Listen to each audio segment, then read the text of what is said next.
देख 2 कार्ड है, 2 पत्ते मेरे भाई, पत्ते क्या होते हैं पता है ना, 52 पत्ते, 52 कार्ड, एक्का वाशा राणी, ओके, गुल्ला, दस्सा यानी मेंढी, नवरी, टकल्या, सत्या, छक्का, पंजा चौका, तीरी दूरी, ये सब पता है ना पत्ते। तो यहाँ पर देख मैं तुझे बताना चाहूंगा कि probability distribution of number of jacks, जो जैक्स होते हैं, जैक्स मतलब क्या होता है, जैक्स की अगर बात करेंगे तुझे मैं दिखा दूं, पत्ते दिखाना चाहिए, पत्ते। तो बच्चों मैं आपको पत्ता दिखाने जा रहा हूँ भाई, पत्ता देख के जुआ मत समझना, पत्ता देख के जुआ मत समझना, सर सिर्फ पढ़ाने के लिए पत्ता दिखा रहे।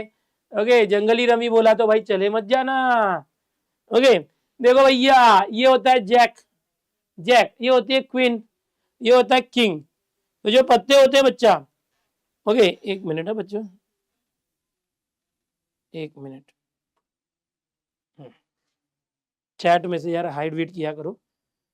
देखो ये जो पत्ते होते हैं बच्चों, यहाँ पर ये पिक्चर कार्ड्स होते हैं, ये बादशाह के ऊपर एस होता है, एक का वो 4 होता है, ये बादशाह जो होता है 2 लाल होते हैं 2 काले होते हैं 4 होते हैं, ये बेगम भी 4 होती है 2 लाल 2 काली, और ये जैक यानी गुलाम होता है, ये भी 4 होता है, ठीक है, इसको जैक बोलते हैं।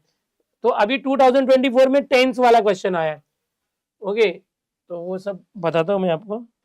यही क्वेश्चन बदल बदल के आता है, कभी इस जैक के बदले क्वीन आया था, क्वेश्चन बदल बदल के आया था, जैक के बदले क्वीन आया था, क्वींस, कभी इसके बदले किंग्स आया था, कभी एस आया है। 2023 और 24 में सिर्फ ये बदल जाता है।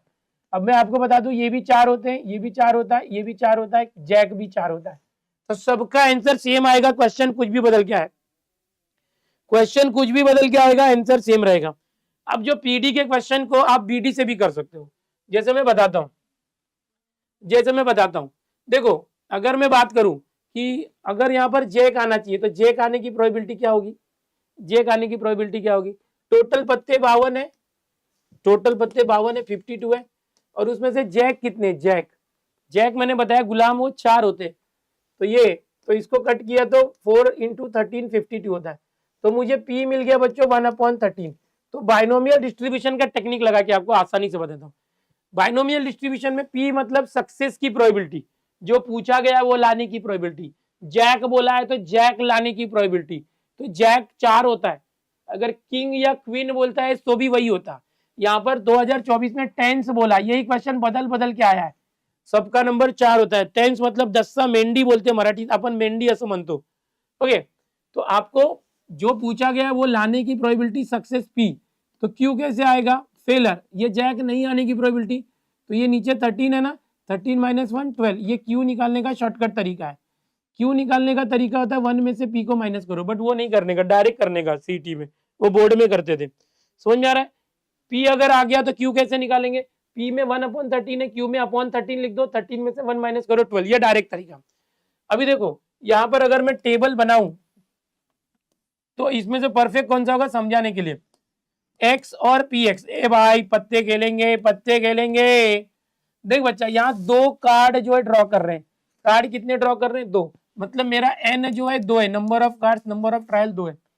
अगर 2 कार्ड फेच करोगे तो जैक कितना आएगा, या तो दोनों जैक आएगा, जैक समझ रहे हो ना, जैक मतलब बोलता हूं इसको याद रखो, ये जैक है, जैक समझ रहे हो, ये जैक है, गुलाम गुल्ला, ओके, ये जैक है, तो जैक कितना आएगा, अगर 2 पत्ते मैंने लिए उसमें से दोनों में से जैक कौन सा होगा, या तो दोनों जैक होंगे, दोनों जैक होंगे, या तो कोई एक ही जैक होगा, या तो कोई भी जैक नहीं है, 0 जैक है, वैसे ही।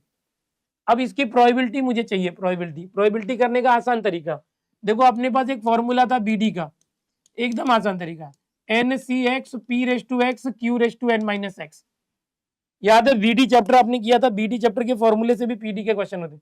अगर मैं इसको 0 करता हूं तो ये क्या होगा, N2 2C0 P⁻x, x कितना है 0, यहां पर p की वैल्यू पता है 1/13 और एक मिनट